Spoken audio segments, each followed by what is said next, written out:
I would like to talk about the nature of children, especially to recent granddaughters who happen to meet each other. One is hardly 10 months old, learning to walk, and the other one started going to nursery school about 2.5 years.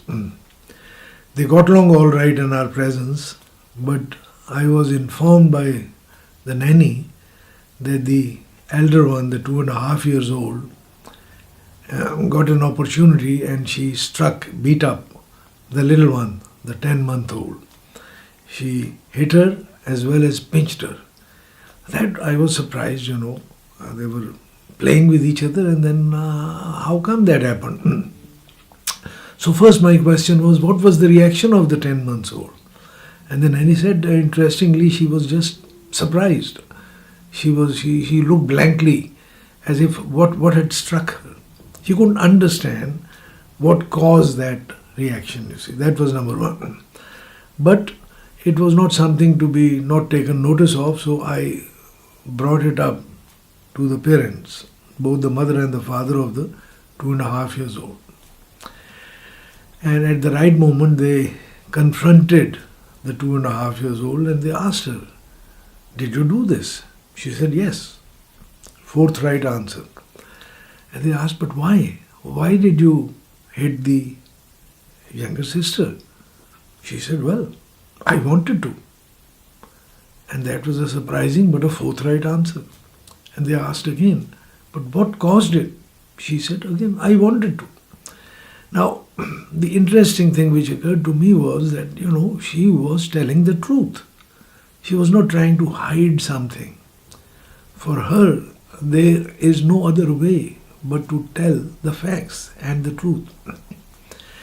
This question of hiding things, putting sugar coating on it or explaining it away, is something which comes later. It's probably a cultural trait. So children are born to tell the truth. It is in their nature. And another interesting thing, we threw light on this very thing, was a news item I heard about Tony Blair's sister-in-law accepting Islam. And she had given an interview or written an article about her experience. And the particular thing she covered was what was the reaction of her immediate family when they learnt about her acceptance of Islam.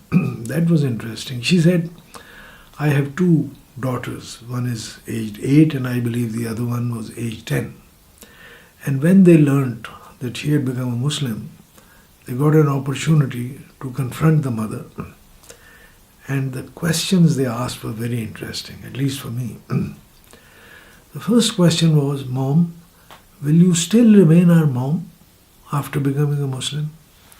She said, "It struck me. And of course I said, yes, I will remain very much your mom. And I assure you that I will try to be a better mom because my new faith tells me that." So she says that on hearing that, a hurrah went up from the two daughters. Next they asked her, "Mom, will you still come back drunk at times? Will you still take alcohol?" And she said that I told them, "No, my new faith tells me this is not a good thing and I will abide by it, and from now on there will be no more alcohol for me." And again a second hurrah went up. And the third question, she said, they asked me, "Mom, when you visit us in school, will you still show your chest?" That's the word she used, still show your chest. I presume that they meant breast. So they said, she of course answered that no, again my faith tells me that one has to wear modest dress and from now on you will not see my chest. And she said the biggest hooray went up again. Now this was amazing that an 8-year and a 10-year-old were actually embarrassed to see their mother in that kind of semi-naked condition, So it shows, at least for me it was a discovery, that the sensitivity of children, I don't know whether the children had earlier mentioned this to the mother or not, but on this occasion, so what I'm trying to say is that children have a certain nature which we don't seem to take note of, and that nature is towards honesty and towards modesty and towards family values. So for me, this was quite something.